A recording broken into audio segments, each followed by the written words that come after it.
Саламатсыздар ма әріптестер? Мен сіздерге Платонста бағаны қойып, қорытынды бағаны қалай шығару керек екенін қазір көрсетемін. Логин пароль жазамыз, YT деп басамыз. Журналды басамыз. Журнал оценок. Мына жерде өздеріңіздің фамилияларыңыз тұрады. Мына жерде бәрі шығып тұр.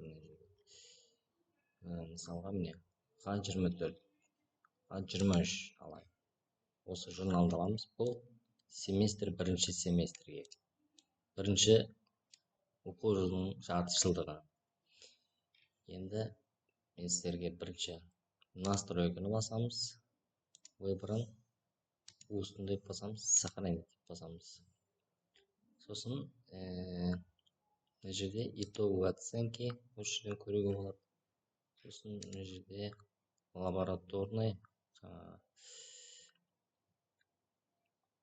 бұл жердегі сабақ зертханалық сабақ. 2025 бірінші семестр 2024 болады бізде. Айымыз мысалға сентябрь. Міне мынандай квадраттар шығады. Осы жерге баға қоясыңдар. Мысалға 70 қойдық. Выставить оценки деп басамыз. И сосын итоговые оценки деген болады. Мына жерге шығады. Сосын перерасчет итоговых оценок деген басасыз. Окей.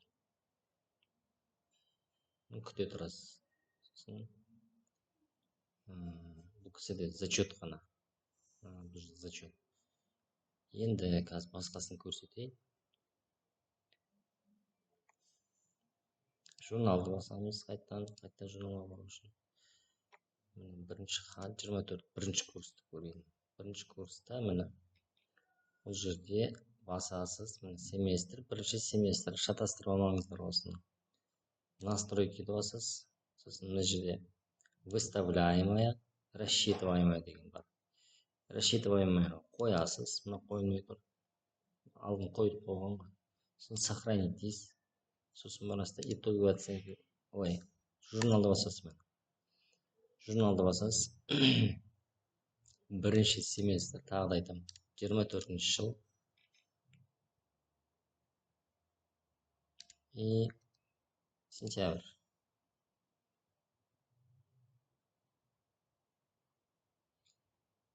Мысалға мына жерге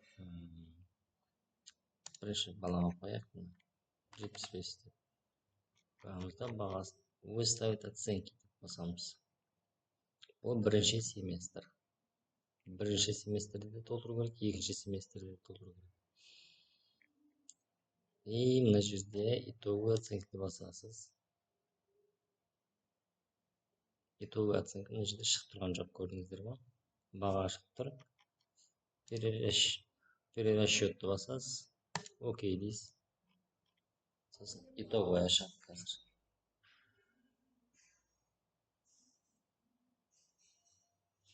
Осылай бағаларды қоямыз.